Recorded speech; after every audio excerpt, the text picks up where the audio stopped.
Mister Shamsul হক, আজ থেকে 20 বছর আগে ঠিক এমনই একটি ঘটনা ঘটেছিল। সেখানে আমার জায়গায় ছিলেন আপনি, আর জারার জায়গায় ছিল নিশাত শিকদার। আজ আপনি আমার আর জারার সাথে যা করছেন, 20 বছর আগে আপনার শ্বশুরও আপনিও আপনার স্ত্রীর সাথে এমনই করেছিলেন।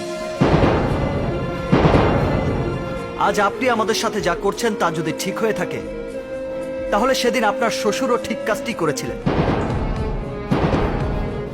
বড়দের শাসন ছোটদের জন্য আশীর্বাদ, কিন্তু আপনি আপনার শ্বশুরের উপর রাগ করে চিরতরে তাদের সাথে যোগাযোগ ছিন্ন করেছেন। আজ ভেবে দেখুন তো, সেদিনকে আপনার কোনো ভুল হয়নি?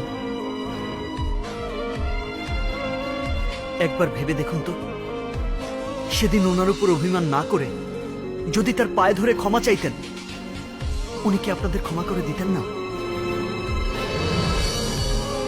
এত কিছু তুমি জানো কি করে? আমি একটি আওয়াজ, শুধুমাত্র ওই দিনটির কথা আপনার স্বামীকে মনে করিয়ে দেওয়ার জন্য আল্লাহ আমাকে আপনাদের কাছে পাঠিয়েছেন। আপনিই বলুন, আপনার বাবা যদি খারাপ হয়ে থাকে, তাহলে আপনার স্বামী কি? কে তুমি?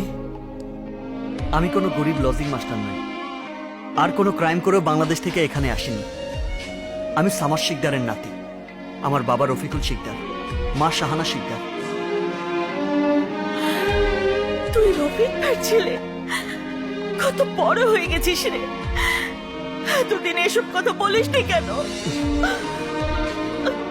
শুধুমাত্র আজকের এই দিনটি দেখব বলে, তোমাদের চোখে আঙুল দিয়ে তোমাদের ভুল দেখিয়ে দেব বলে। আমাকে ক্ষমা করো ফুপু।